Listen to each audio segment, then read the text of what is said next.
नमस्कार दोस्तों, मैं अंकुर उपाध्याय स्वागत करता हूं आप सभी का आपके अपने YouTube channel share market analysis में। यहां आप सभी के साथ बात करने वाला हूं एक सरकारी कंपनी के बारे में जिसके कल नतीजे आए। नतीजे बाजार को बिल्कुल पसंद नहीं आए और शेयर का प्राइस आपके लिए आज टूट भी गया है। और इन रिजल्ट्स के बाद कंफ्यूजन क्रिएट हो गया इन्वेस्टर्स के मन में कि क्या करना चाहिए। मैं आपको बताना चाहता हूं इस कंपनी के नतीजे रिजल्ट्स दो तरीके से हैं। पहले रिजल्ट्स जो डेटा दिखा रहा है और दूसरा है कंपनी की ऑर्डर बुक, हाईएस्ट एवर है। लेकिन इस कंपनी के लिए शुरू से कंसर्न रहा है, ऑर्डर बुक तो हमेशा इनकी स्ट्रांग रहती है, लेकिन एग्जीक्यूशन लेवल कैसे होगा वो समझ में नहीं आता। ऑर्डर बुक और एग्जीक्यूशन और प्रॉफिट तीनों चीज अलग है। मैं आपको समझाने की कोशिश करता हूं, पहले बेस क्लियर कर देते हैं। यहां पे सीन ये है कि जो भेल है ना, भारत हैवी इलेक्ट्रिकल्स, एक्चुअली में ये क्या है कि लोअर बिडर बनते रहते हैं, L1 बिडर बनते रहते हैं, इन्हें ऑर्डर्स मिलते रहते हैं। अब उतने ही पैसे में इन्हें प्रोजेक्ट कंप्लीट करना है, अपने लिए बचाना है। ये कैसे संभव होता है? ये हमेशा बाजार इसको लेकर दिक्कत में, कंफ्यूजन में रहता है।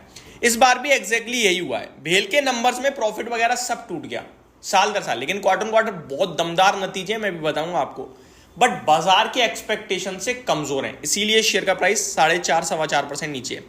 अगर आपको लग रहा है भाई ये तो खत्म गया, तो आप जरा शेयर के भाव को क्लोजली वॉच करो।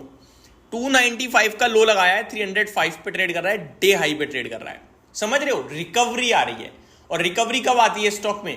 तब जब आगे को लेकर पॉजिटिविटी हो। अब ब्रोकरेज हाउसेस की आप रिपोर्ट पढ़ोगे तो बेच दोगे शेयर को, रखोगे ही नहीं, कभी खरीदोगे भी नहीं, इतने नेगेटिव हो रहे हैं।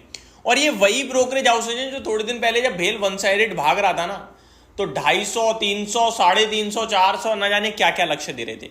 आज जब भेल के नंबर आ गए तो खराब हो गया है। तो इस स्टॉक में क्या करें क्या ना करें, इस स्टॉक में कंफ्यूजन है दोस्तों। आपको खुद फैसला लेना है इस कंपनी को लेकर कि मैं रखूंगा, मैं नहीं रखूंगा। मैं रखूंगा तो इन्वेस्टमेंट के लिए रखूंगा या फिर ट्रेडिंग पर्पज से स्टॉप लॉस लगा के रखूंगा।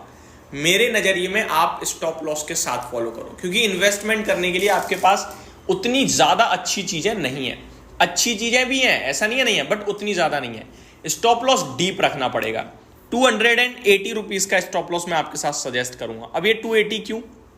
295 का आज का लो है, और जब आज इतनी सारी चीजों के बीच में स्टॉक 280 के नीचे नहीं निकला तो क्यों निकलेगा? बाकी एग्जैक्टली 270 रुपए का मई 13 का लो है, उसके बाद ही स्टॉक में तेजी बनी थी या 320 रुपए तक के हाई लगाए हैं, तो 270 आप चाहो तो टेक्निकल टर्म्स पे भी कंसीडर कर सकते हो।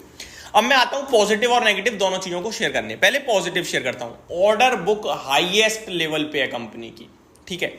दूसरा पॉजिटिव, क्वार्टर ऑन क्वार्टर अगर आप रिजल्ट्स देखोगे आपका दिल खुश हो जाएगा। मैं आपको बताता हूं, 60 करोड़ से मुनाफा बढ़कर 490 करोड़ का। मार्जिन अगर आप देखोगे तो 4% से बढ़कर 9% के। ऑपरेटिंग प्रॉफिट 217 करोड़ के सामने 728 करोड़ का। सेल 5,500 करोड़ के सामने 8,260 करोड़ की। और क्या चाहिए? खराब क्या है? दो चीजें अच्छी बता दी, क्वार्टर क्वार्टर नंबर बहुत दमदार है और दूसरी ऑर्डर बुक बहुत दमदार है। अब खराब क्या है? पहली खराब चीज जो शॉर्ट टर्म के लिए वो है कि बाजार के एक्सपेक्टेशन से थोड़े कमजोर नंबर रहे। जहां मार्जिन 9% के, मार्केट 11.5% का अनुमान लगा रहा था, ठीक है, इस तरीके से। दूसरी खराब बात यह है कि कंपनी के पास ऑर्डर्स तो हैं, बट एग्जीक्यूशन को लेकर मार्केट कंसर्न दिखाता रहता है। ये भी फैक्ट्स पे नहीं है, ये सिर्फ सोच है। और तीसरा कंसर्न है ब्रोकरेज हाउस, जो फैक्ट पे है। अब ब्रोकरेज हाउस की रिपोर्ट पढ़ता हूं, मल्टीपल रिपोर्ट्स आएंगे ब्रोकरेज हाउसेस की, और ज्यादातर लोगों ने डाउनग्रेड कर दिया है क्योंकि एक्सपेक्टेशंस पे खरा नहीं उतरा। 40% तक की डाउनसाइड देख रहे हैं ये लोग। अब ऐसे में क्या करना है क्या नहीं करना वो मैं आपको बताऊंगा, पहले आप सुन लीजिए। Share of BHEL have surged over 300% in the last 12 months and are trading at multi-year high. However, the company's March quarter results were a miss on expectation, and as a result, 55% of the 18 analysts that track the company continue to have a sell or equivalent rating on the stock.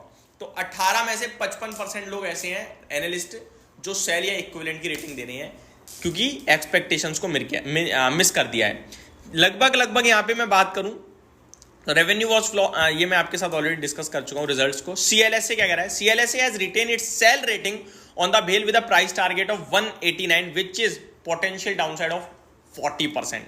The brokerage said that March quarter was another weak one operationally, with execution being flat and profit declining due to slow moving orders. तो वही execution को लेकर चिंता जो मैं आपके साथ already discuss कर चुका हूं। अगला, Macquarie has also retained its underperform rating on भेल with target price of 192। Next आगे बात करें, Morgan Stanley, BHEL's earning visibility is improving with strong orders and healthy prospect pipeline. इनका टारगेट क्या है? मॉर्गन स्टेनली का टारगेट प्राइस 220 का है, जो कि 31% नीचे है, तो ज्यादातर नीचे ही है। अब आपको क्या करना चाहिए? बहुत है, अभी मैं अगर रिपोर्ट पढ़ूंगा तो ये बहुत लंबी निकल लिस्ट है, वीडियो बहुत स्ट्रेच जाएगी। आपको करना क्या चाहिए दोस्तों? मैं आपसे कह रहा हूं इस स्टॉक को बेचना मत, क्योंकि ये ना चलता जा रहा है और सरकारी कंपनियों में थीम चल रही है, इसलिए मत बेचना। बाकी मैं ऐसे स्टॉक पे कोई अपनी कॉल नहीं देता, आपको सिर्फ होल्ड करना है, और होल्ड करना है 270 या 280 के स्टॉप लॉस से। जिस दिन 270 280 निकलेगा, आप ऐसे हाथ जोड़ना, कहना 10% का लॉस, मुझे मुबारक हो और मैंने गलती कर दी, जो सारी रिपोर्ट को झुटला दिया, जो सब कुछ गलत समझा, और अब मैं एग्जिट कर रहा हूं। लेकिन जब तक 270 280 ब्रेक ना हो, आप बैठे रहो, क्योंकि अपसाइड इसमें अनलिमिटेड है। इवेंचुअली क्वार्टर ऑन क्वार्टर सुधरा ही है ना, बहुत दमदार सुधरा है, एक्सपेक्टेशन से नीचे है, बट कोई बात नहीं। और स्टॉक का प्राइस खराब नतीजों पे ऐसा कोई टूट नहीं रहा है। टूटना होता तो 10% चला जाता जितनी रफ्तार से। कोई शेयर अगर 3 महीने में आपके लिए 33% भागे खराब नंबर आए, तो वो तो 10-20% जा सकता है ना, लेकिन नहीं जा रहा। क्यों? क्योंकि इन्हें पता है कि ऊपर जाने की दम है इस कंपनी में। तो मेरा मानना है कि आप बेचे ना, और फ्रेश एंट्री वगैरह के लिए नहीं बोल रहा हूं, है जिनके पास उन्हीं के लिए राय है। 270 के नीचे निकलेगा तभी बेचना। तो ये मेरी तरफ से एक अपडेटेड वीडियो थी भेल पे। होप आपको सारी चीजें समझ में आई होंगी। Thank you so much for watching this video. Have a great day guys.